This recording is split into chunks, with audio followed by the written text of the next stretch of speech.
Hello बच्चों, let's read your question and here your question says how much India's land mass was under cultivation in 1600। यानी कि जब 1600 का time period चल रहा था उस टाइम पे इंडिया का कितना लैंड मास अंडर कल्टीवेशन था, यानी कि वहाँ पे कितने % खेती होती थी। ठीक है, तो ऑप्शन दिया हुआ है 1/3, 1/4, 1/6 या फिर 1/10। ठीक है, तो यहाँ पर आपका ऑप्शन नंबर सी जो है वो बिल्कुल करेक्ट है। अब इसको समझने की कोशिश करो कि क्या है ये, क्वेश्चन क्या रहा है। ठीक है, की कॉन्सेप्ट इस क्वेश्चन का ये है कि आपको कल्टीवेशन लैंड बताना है इंडिया का ड्यूरिंग द 17th सेंचुरी। तो उस टाइम पे इंडिया काफ़ी बड़ा था क्योंकि काफ़ी सारा लैंड मास था। अफगानिस्तान, पाकिस्तान, बांग्लादेश, ये सारा रीजन जो है वो इंडिया का ही पार्ट था क्योंकि उस टाइम पे पार्टीशन तो हुआ नहीं था, है ना। तो मान लो ये आपका इंडिया है। ठीक है, और अगर मैं मेरी इंडिया को 6 पार्ट में डिवाइड करूं तो ये कैसे होगा। जैसे मान लीजिए ये इंडिया है, इसको 6 पार्ट में हमने डिवाइड करने की कोशिश करी।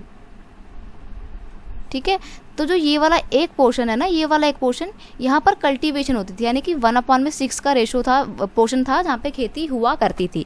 ठीक है, लेकिन जैसे ही कॉलोनाइजेशन का पीरियड स्टार्ट होता है, ब्रिटिशर्स आते हैं, इंडिया पे राज करते हैं, ठीक है, हमारे को अपना गुलाम बनाते हैं, तो वो क्या करते हैं, एग्रीकल्चरल प्रोडक्शन को बढ़ाने के लिए, कल्टिवेशन लैंड को बढ़ाने के लिए डिफॉरेस्टेशन की एक्टिविटी को ज़्यादा जोर देते हैं, उसको बल देते हैं। ठीक है, कि डिफॉरेस्टेशन करो, फॉरेस्ट को कट करो, क्लीन करो और जो लैंड आता है वहाँ पर खेती करना शुरू कर दो।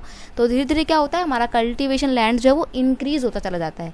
और अगर हम बात करें आज के टाइम पे, तो now this area under cultivation has gone up to half, यानी कि अब ये हाफ हो गया है। मतलब मान लीजिए आपका इंडिया कुछ इस तरीके से है, तो इसका जो हाफ एरिया होगा ना, वहाँ पर हम क्या करते हैं, अब हम वहाँ पे कल्टीवेशन करते हैं, खेती करते हैं।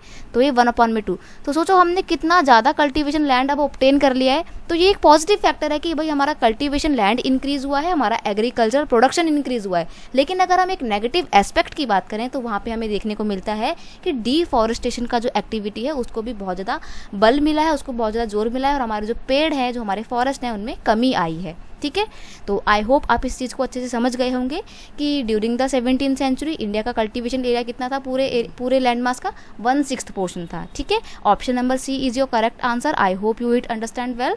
Thank you so much, best of luck.